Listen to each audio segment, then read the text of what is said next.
Well, Hans, both of us have at various times over our work focused on some of the shenanigans that have gone on in Georgia. And recently, Kylie Jane Kremer, who's done some fantastic work, had put out a post and actually DM'd us about some things that were going on in Georgia.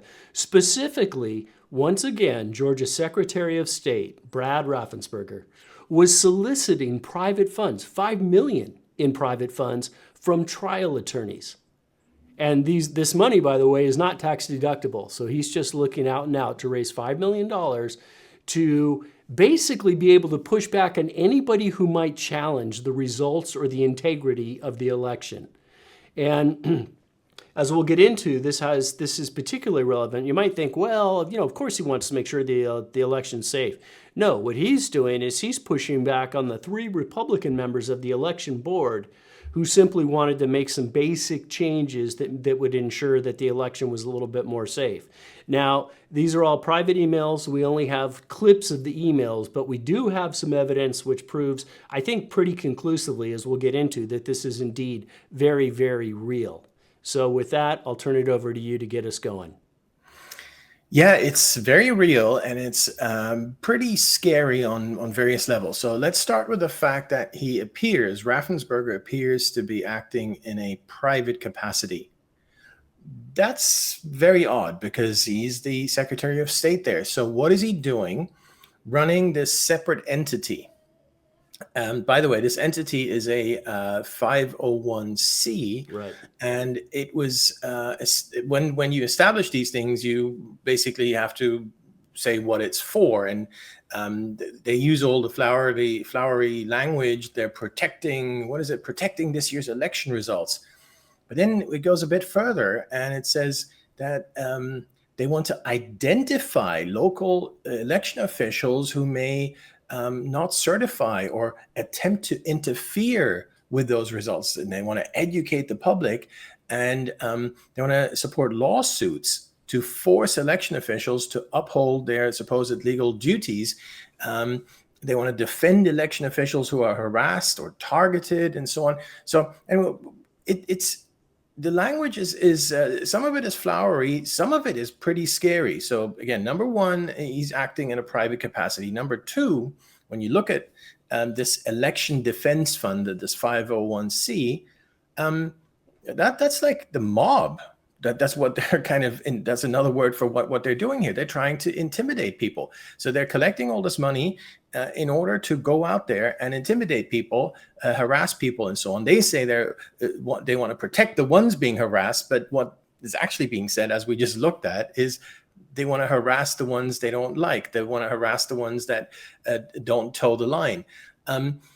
So these are very, very dangerous things, in my view, that are going on here. And thirdly, I'd say the fact that this is all happening in the dark. I mean, as you say, we were approached with this info, with these emails, which, by the way, we have not confirmed these emails, but I'll get into that in a second.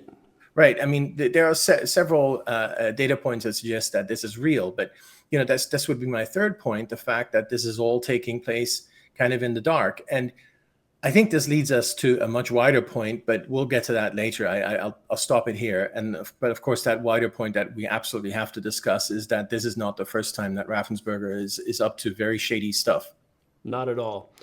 First of all, let's just in the email, and next I'll move on to kind of how we're able to sort of validate this. But in this purported email, Raffensperger claims election deniers and conspiracy theorists have taken their anger to new levels, employing a variety of tactics, including intimidation, legal challenges, and rule changes. In Georgia, they have threatened, harassed, and sued election officials. And as you know, most recently, the Georgia State Election Board was taken over by 3 individuals who have pledged to put partisanship over sworn duty. Okay, those 3 individuals are the Republican members of the Georgia Election Board. Now, the first thing we set out to do with this was, okay, we've got snippets and pictures of an email. Let's see if we can try and validate that, because the person who sent that to Kylie Kremer didn't give her the original email for a variety of reasons. Now, there's a couple ways we could do this. First of all, Kremer posted this, and immediately got a response from, I'm looking for his name here. Um, oh my gosh, I lost it. It's McCoons, and he's the head of the Georgia GOP. And he jumped on that and treated it with absolute sincerity and sent out several tweets on that to Raffensperger asking for his response and his action and saying this is abhorrent. He clearly believes it to be real. Now, secondarily, there was a snapshot in the email of the address for the Election Defense Fund, which is the fund that Raffensperger is using to solicit the donations. Now, I went and looked that up, and sure enough, it is a very real website, very simple, only one page, and only has an opening statement and a place to donate. But the language in that is basically identical to what's in the email. Election Defense Fund will identify local election officials who are most likely to not certify or otherwise attempt to interfere with results, educate the public to remind election officials of their duty to follow the law and the potential consequences of not doing so, and support lawsuits that seek to force election officials to uphold their legal duties, blah, blah, blah. So that fund, by the way, it's elections, it's important, plural, elections defense fund. And you can find it. Make sure that you use a plural at the end of election or you'll get to a site that's for sale. And what makes this even worse is that Raffensperger appears to be coordinating with other secretaries of state, all of whom are battleground states. Bearing in mind that Raffensperger is ostensibly a Republican, but appears to be coordinating with the other battleground state Democrat secretaries of state. And the people that he's targeting are the Republican members of the election board. Yep, no, that's exactly right. And there's, I mean, as you suggested or as you laid out, there's a bunch of ways of trying to validate this. Personally, the one that I found perhaps the most convincing was the fact that McCoon, again, this is the GOP chairman down there in Georgia, that he validated it by taking it seriously and by we can read out here. Yeah, he's tweeted about it several times now. Right, exactly. And he says this is an unwarranted attack and on and on and on. So to me, that's probably the most important piece of information we have here. But with that in mind, I think it's, again, important to both qualify this because of, in the way we just already did, the fact that we don't have the email, we don't know exactly what's going on and so on. So some might say, well, that's not great. Why, you should have more on this. On the other hand, I'd say that makes it even worse because, well, I think we have enough. It looks pretty bad. But again, this is the part that is so nefarious. The fact that we don't have more, that's actually a really bad thing. Not in a sense of validation. It's really bad in terms of what this guy's up to. I'll take that an important step further. Is Raffensperger, he knows me, but he also knows much better. He knows Kyla Kramer. And he actually responded to one of her tweets, not the direct one, but a second tweet that was attached to that first tweet. And what he disputed, simply that they wouldn't make the ongoing vote tally know on election night. There's a whole nother sub-story, which we'll get into on that. None of what he sent in any way disputed the email, the website, the donations, what he's trying to do. None of that. My point is that he responded to a second tweet attached to the first, and he simply disputed whether or not Georgia would be making the election tallies to date known on around 8 o'clock Georgia time on the eve of the election. He said he would be doing that. There was some lack of clarity there. My point being is he absolutely saw the rest of it and chose to say nothing on that matter. So that's another data point. Exactly. So we've got quite a few now, and they're all pointing in the same direction. And then, of course, there's a more indirect one, which is the fact that this guy has been up to shady stuff for a very, very long time. I mean, the very reason we know about this guy and why everyone knows his name is precisely because of that. And I'd say, yeah, many people got to know his name as part of the 2020 election. But I think it's important to note, and I think this point is always somehow lost in all the noise, or it hasn't even been made or not made often enough. I know you and I have been making it, but this guy started with these shenanigans before the 2020 election. And I think this is the most important part, before COVID. You know how most of these shenanigans were always blamed on COVID? Oh, we had to change the election rules on short All the state notice. election law changes predicated on COVID, right? Exactly. We had to do the mail-ins. We had to do everything. It's COVID. We had to allow everything because of COVID. And I remember you and I very, very early on saw what this guy was up to, and we're just, whoa, this is a supposed Republican. I remember that was my first reaction. What happened is he made a deal. This is before COVID. He made a deal with Stacey Abrams, the failed candidate for governor in Georgia. I think twice failed.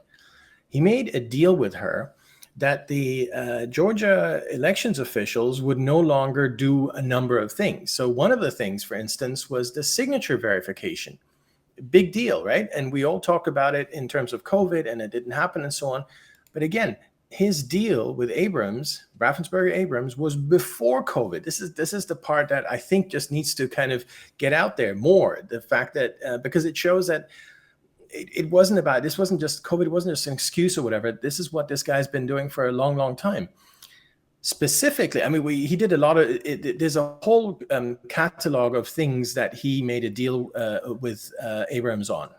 We can put it up here. So there's a whole, they had this big agreement, many pages of all these things. I mean, we can pick out, it gets very technical, but it all goes in the same direction. All of it makes the elections less secure.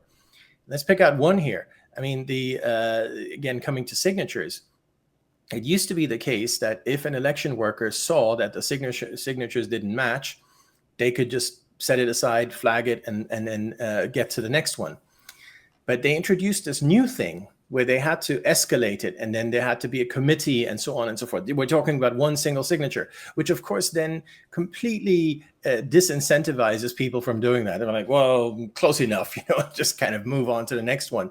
So on that issue, they completely destroyed it. They destroyed any checks and balances because they made the procedure so cumbersome that no one bothered anymore with checking. Whatever, just go to the next one. Because again, if you flag it, then you have to go to your supervisor and you have to do this and that, and there's going to be a committee, and you don't want any of that. So what are you going to say if you're the person just looking at these? Say, well, I guess it's the same. Okay, move on. So there's a lot of examples like that, but all of that happened before COVID. That to me, and I don't know. Let me ask you here.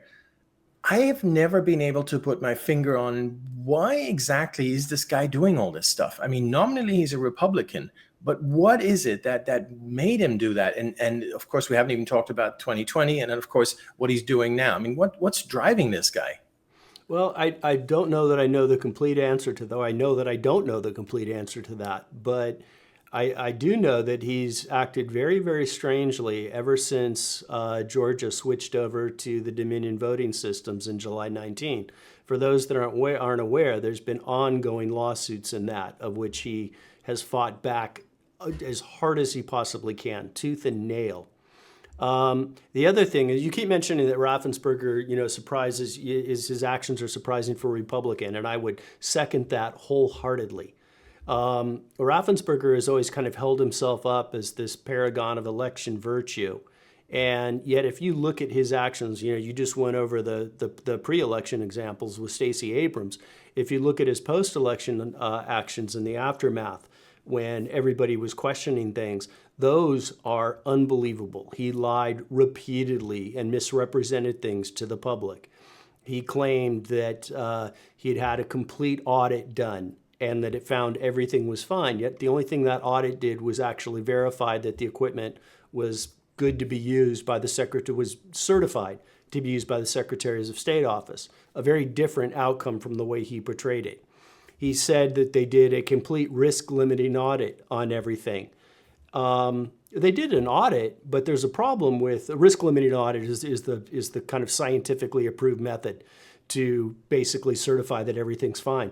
The problem with that is during those court cases that I mentioned, it was found and ruled on by Judge Tottenberg that it is impossible to do a risk limiting audit using the Dominion equipment. In other words, the way the process works, it's simply not possible to fulfill the requirements of a risk limiting audit. And that was literally a judicial finding. They spent a lot of time on that. There's an entire 157-page court document on that that came out beforehand that most people at the time hadn't seen, but we did stumble across, that says it is absolutely physically impossible. So basically, Raffensperger kept issuing these happy releases, trying to make everything sound like it was wonderful, when he was intentionally misrepresenting what was in these court documents. And I say intentionally because Raffensperger was intimately involved in these court proceedings. They were crucial. They were going to see if that equipment was available to be used. And at one point, Tottenberg actually issued a ruling where she said, I believe her words were, I have profound concerns, but I am unwilling to jump off the quote unquote legal cliff right in front of the election. So that just gives you some kind of backdrop as to what was going on. And there's obviously a whole battle that was going on behind the scenes. But it's impossible for Raffensperger to claim that he wasn't aware of this stuff because his deputy was present at basically every one of these court hearings. It's a guy by the name of Ryan Germany. So he was intimately involved in all of it and was knowingly misrepresenting what he was telling the public. Yeah, it's mind-boggling that such a person would be in the position he's in this position of where he has a lot of power. Supposedly, the position has a lot of integrity attached to it, and so on and so forth. Where there's kind of a long history of just very dodgy stuff going on. And who can forget the post-2020 election stuff that were going on? Yeah, his involvement in the taped phone call where they taped President Trump. There was the misrepresentation of what Trump had said. I mean, we all recall the find me 10,000 votes or whatever it was, which, by the way, this in the first place, this just goes to show how close that election was. I mean, people forget about that fact as well. That this came down to what was it? 12,000, less than 12,000 votes, just a hair under 12,000 votes. And of course, 12,000 actually means 6,000 because it just means 6,000 going the other way. And then you think of, and again, I don't know what was going on there because I wasn't there, and there's never been, as you say, there's never been any proper investigation into this. Suddenly, these suitcases show up under the tables. If leaving everything else aside, what on earth is going on when people are doing things after midnight, away from any election observers, away from anyone? It's just like and feeding stuff into machines, ballots and so on. What on earth is going on? This is not how it's done. It should not be done that way. Everyone should agree that it should not be done that way. So there were a lot of shenanigans going on, and all this guy did from day one is just this massive, massive pushback. Now, my view is that this Dominion stuff actually turned out to be a giant distraction, because while people were all talking about that, and that's not to say there isn't a there, but again, it's one of these issues that hasn't been looked at in a proper way. It's been looked at in a partisan way. Like people say, "Oh, we looked at it and it's fine," or whatever. But where's the paper trail? Where's the evidence? Where's the report? And most of all, where are the sources to everything you've done? I mean, that's what I'm always interested in. I'm interested in the primary sources, which in this case would be going into those machines and so on. Anyway, I don't want to get sort of sidetracked by all that. When you want to go into machines, they say, "Oh no, that's proprietary." Well, how can something that is hidden behind sort of intellectual property laws or whatever have anything to do with elections? How is that possible? It's just, to me, all of this is just so incredibly frustrating. But unfortunately, I think that's the Dominion stuff sort of toxified the whole debate to the point where we're not allowed to. A lot of people felt like they were not allowed to talk about it for a very, very long time. And you and I have been in touch with people down there who have been, sending us stuff and saying, oh, look at this and look at that. And it's like they're exploding with frustration because the message is not getting out. And I think part of the reason it's not getting out is because people don't want to touch it, and people don't want to touch it because the whole situation was made so toxic. And yet, when we just zoom out and look at the whole picture, what are we left with? We're left with a lot of really, really shady stuff, starting with the election law changes before COVID that we already talked about. Then we had the videos with the suitcases. We had people with the machines, long after midnight, and what's going on there. We had the water main burst. We had the supposed signature verification, which never happened. It's just such a long list of things. And how do you feel about this? I just get so frustrated when it's never been properly looked at, and yet we're not allowed to talk about it. Well, here's what I think about it. I did a series of articles on this back in late 2020, and I'm convinced that there's something wrong, but I don't have proof of that. So I can point to a million different things that are wrong and that raise enormous red flags. First of all, I think it should continue to be investigated. But secondarily, my answer has been I believe that the election was stolen. But if you just zoom out and look at the macro issue, more than 100 million mail-in ballots, unconstitutional changes to state election laws, all these massive improprieties on the evening of the election. Both you and I stayed up all night. I know you did. We're watching this happen in real time and watching the vote stop and watching them then suddenly resume, watching everything that happened in the election match exactly what was done in Democrat war games a year before transpire now in real time, down to the T. And coupled with Raffensperger's actions to, obfuscate and just to pretend that they were doing full and complete audits when they absolutely definitively were not. Again, legal rulings that it is impossible to do what Raffensperger claimed was done. When you look at all these things in totality, it's impossible, at least from my perspective, not to come away with enormous questions over what happened. One other thing we're not even touching on, we mentioned the margin of victory for Biden was 12,000 votes. And as you rightly point out, that's really only 6,000 go the other way. There was massive chain of custody issues in Georgia. And something on the order, I know I've got the number here, so I've had it in here, but it was around, I'm going to make up a number, but I'm going to be close. It was around 370,000 ballots that had no chain of custody attached to them. So no point of origin that they could trace back to. And then they'd had another 147,000 ballots that had missing chain of custody information. Right there, if you knew nothing else and you knew only that with the margin that transpired and the shenanigans that went on that night, I don't see how to me, that's valid right there unto itself. So it's kind of one of those things that wherever we look, there's enormous questions that are raised and very close ties between the EAC, the Election Authority Committee, whatever it was, and Dominion and the voting officials in Georgia. Voting Works was the entity, Benedita's Voting Works, that actually did the quote-unquote risk-limiting audit, which wasn't a risk-limiting audit. He's the guy that did that. He's tied very closely to everybody at Dominion. Everywhere you look, you just find more questions, even if you don't have the answers to those questions, and big questions. That's right. And I always like the idea of just starting off with what we know. And so we know that there were a lot of shenanigans. We know that. But we don't know most of the details. And as in this case, again, we put out these caveats that we have not seen that original email, for instance.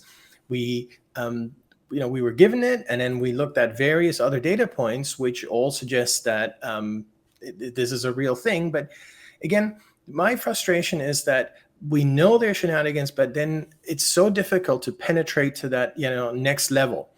And this was all this, I already talked about Dominion as a reason why this was all kind of made toxic and just dismissed. And anyone who talked about it was a conspiracy theorist and, end of story. And very successfully, I have to say. Whereas when you look at, again, things we know, just the facts. There were, in Georgia, it was basically 6,000 votes. In Arizona, it was basically 5,000 votes. And in Wisconsin, it was 10,000 votes.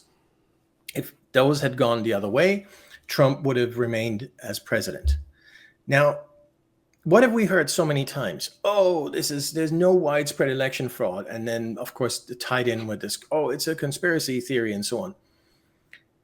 Well, we just talked about the conspiracy stuff, that it's difficult to penetrate if you're not allowed to look. In terms of the no widespread election fraud, that's another huge pet peeve I have. Well, we just looked at the numbers. You don't need widespread election fraud to achieve those numbers. If you stop counting and then you figure out how much you need and you only need 5,000, well, that's not widespread. That's just a suitcase or a couple of suitcases. So that's sort of another one of these false premises that are being put out there. And then, for various reasons, people don't touch it, or people buy into the premise, or, whatever. And it's just extremely frustrating. And I think we're probably now at a point where we'll never find out what really happened in 2020, other than to be able to say that there were a lot of shenanigans going on. Well, you bring up another issue. And again, we know factually the chain of custody issues, which right there, as I said, that alone, the magnitude of the lack of chain of custody should be raising very enormous red flags.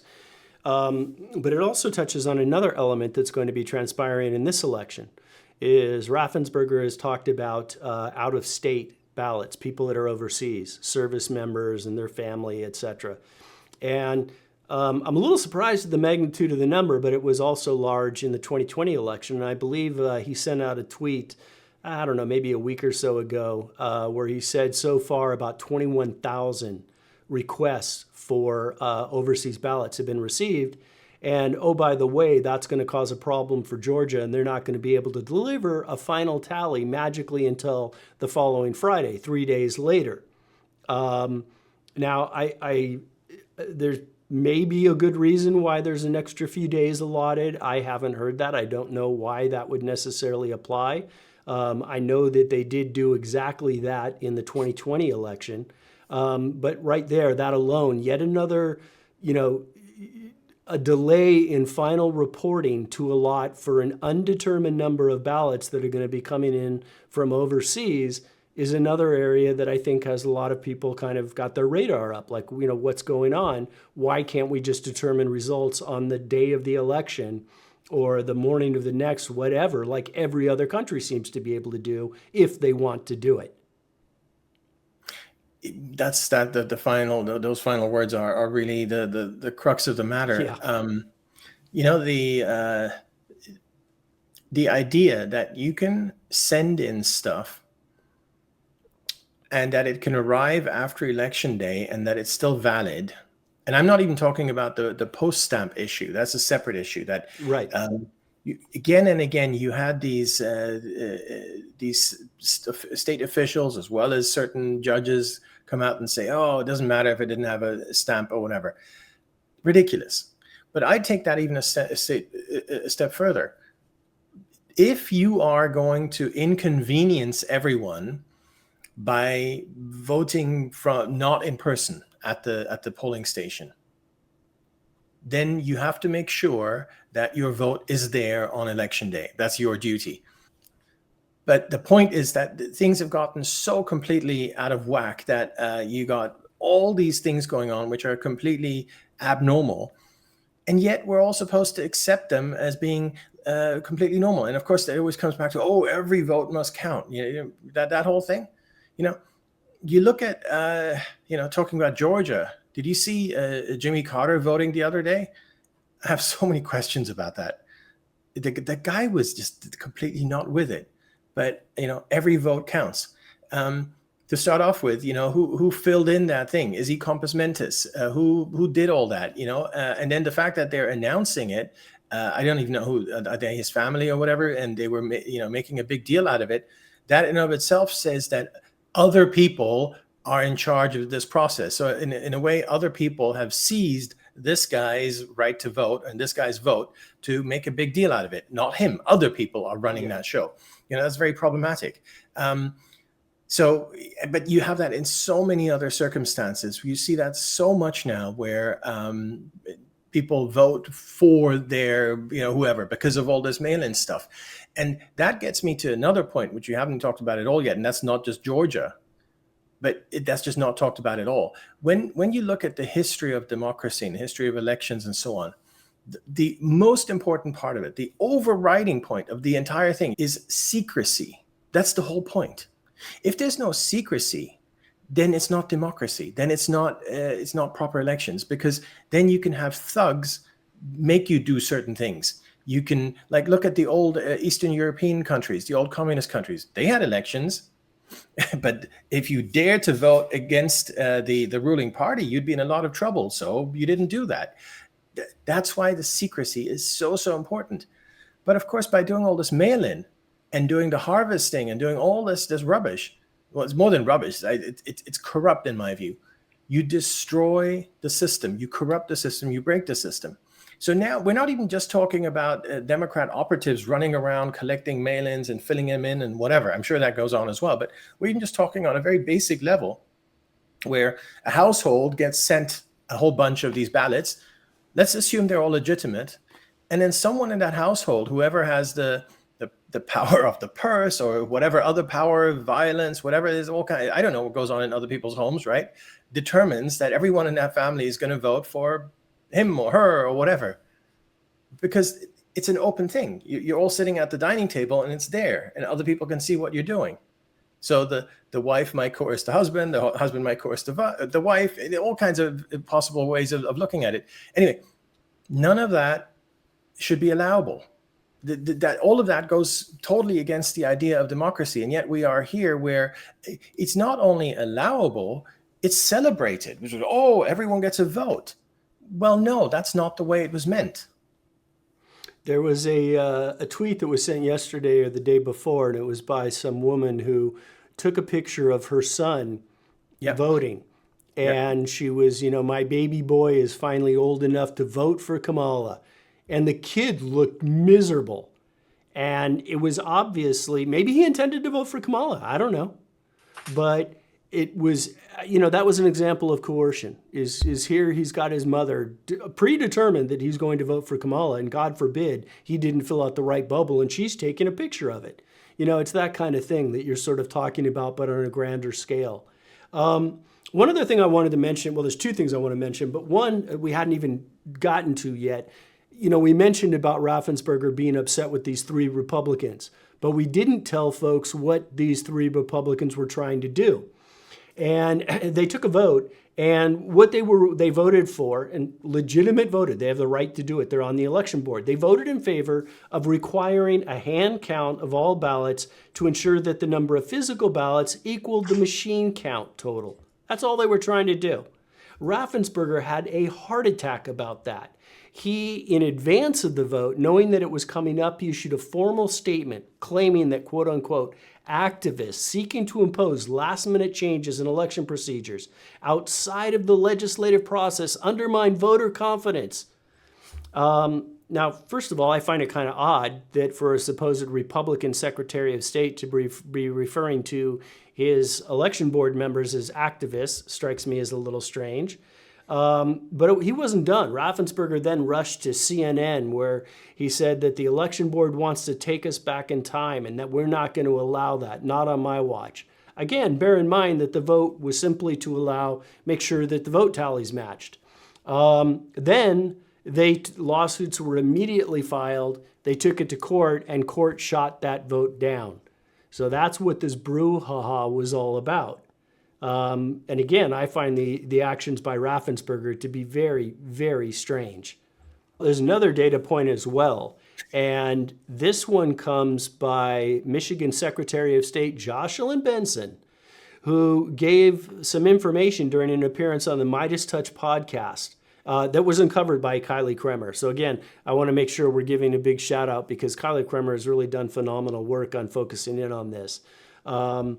But during that podcast, Benson was asked about her work, and I'm quoting here, as part of a group of secretaries of state that are coordinating across state lines. And what Benson said was we had learned to semi-coordinate with each other in 2020. We would talk regularly, but there was really no way for us, the 6 of us in those 6 battleground states, and again, I'm quoting, Wisconsin, Pennsylvania, Michigan, Arizona, Nevada, and Georgia, to constantly both compare notes and say, how are we going to respond to a nationally coordinated effort with a coordinated response? She goes on, now we have that. We actually spent 2022 working to build that team in these 6 states. You've now got strong voices in Arizona, Nevada, Georgia, Wisconsin, Pennsylvania, Michigan. And we're all talking, we're all working together. We're very clear-eyed about what we're up against. So we work together. We develop common strategies even across party lines. So there you have it. She's basically, that's another point of kind of a triangulation, another point of confirmation that basically she's saying, I'm working to list the states. So that definitionally includes Raffensperger, that we're working together to fight back against this, against any sort of election challenges. Now remember, to place this into bigger context, Benson is the same Secretary of State who recently famously proclaimed, if somebody were to violate the law and not certify the election at the local level, we will come for you. So any local certifier who's thinking of skirting the law and not certifying the vote, don't even think about it because we'll get you. That's who these people are. None of this should be necessary. There shouldn't be any need for any discussion, any coordination, anything. It should be very simple. On election day, everyone goes to a poll and fills in their ballot and drops it in a box. And then within a couple of hours, that's counted, and that's the end of it. And while it's counted, people are there to observe, to make sure that it goes in the right pile and that the right numbers, that they add up and so on. And that's the end of it. And it just frustrates me that the whole thing has been, it's been made so incredibly complicated. It's like this giant monster with all these different arms everywhere that no one really has an idea about all the exceptions and all the different ways you can vote, and everything is just, it's like a ginormous mess. And all that needs to happen is people go paper ballot, they fill in whichever one they want, they put in a box, and then it gets counted in public view, or at least with observers, not after midnight in some, dark room or whatever with under the table suitcases. And it should all be so simple. Yep. For every illegal vote, there's a legal vote that is canceled. So exactly right. One final thing as we wrap up here, I just want to make a note of, this site that we came across of Raffensperger's has the language, this disclaimer: contributions to Election Defense Fund, Inc. are confidential and not disclosed to the public and are not deductible as charitable contributions for federal income tax purposes. So, if first of all, it's bad enough if it was, but at least that would be like it's a public thing and we're trying to, raise funds for the greater good. And here, everything is being done below the, underneath the table. And the fact that it's not disclosed, these emails were never meant to be seen, and we still don't have answers.